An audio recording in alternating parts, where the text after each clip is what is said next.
Hey, it's Russ from the Infectious Groove music channel right here on YouTube, and we love when we get viewer suggestions. Now, in the past, I've covered Ozzy in a couple of different series that we have on the channel, one of which is the 5 songs to start with. Another one was the Hidden Gem series.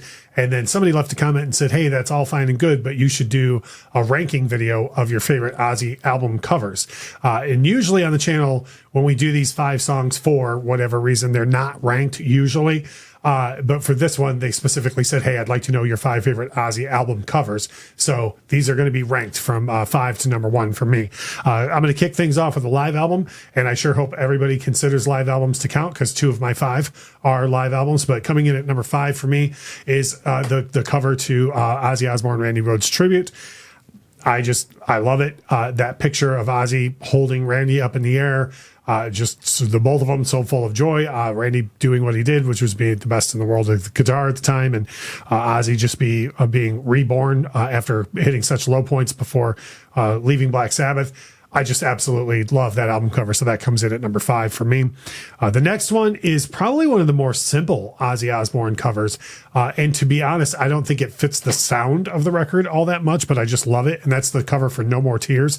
Very, very, very basic cover, and for this one, I'm actually kind of including the whole artwork because I love like the dirty and basic pictures of the band that are included as well. But on the cover, though, again, it's just, to me, the album is way more loud and raucous and just aggressive than the cover is. But I love the cover art, so that's why it comes in at number 4 for me.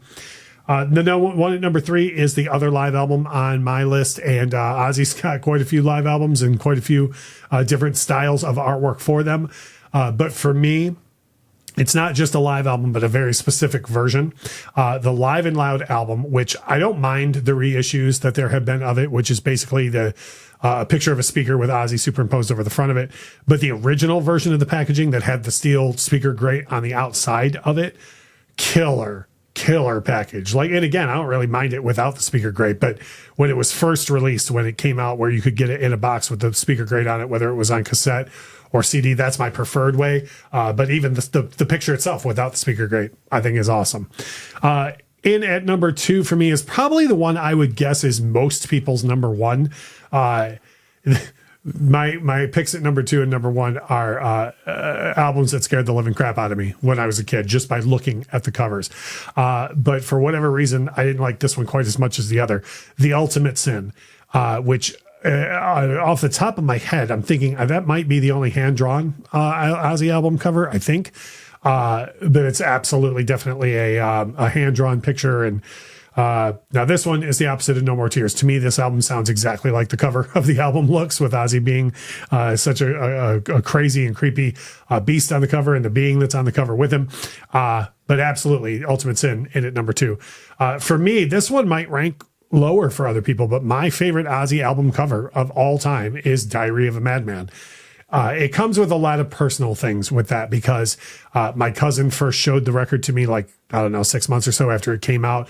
And it was one of those very like taboo things, like the Satanic Panic was going on at the time in the media. And we weren't even supposed to talk about Ozzy Osbourne, let alone listen to his music. And then when I see that album cover, I'm like, oh, this is why. Like, this is so evil. And I kind of would put this in with No More Tears, where it's the whole package. It's not just what's on the front, it's on the back. Like, I had a whole story I made up in my mind over how it is that the guy ends up dead, and Ozzy's still playing the good guy on the back of the album cover and everything.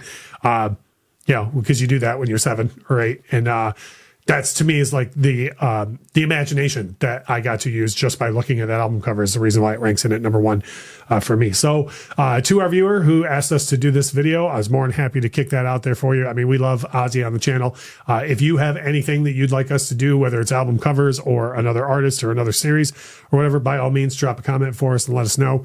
If you're in music discussion groups on any social media, if you would, please share our videos out in there, because that helps us a lot. Drop a like on the video. You know, all the things. As we always say, thank you so much for watching.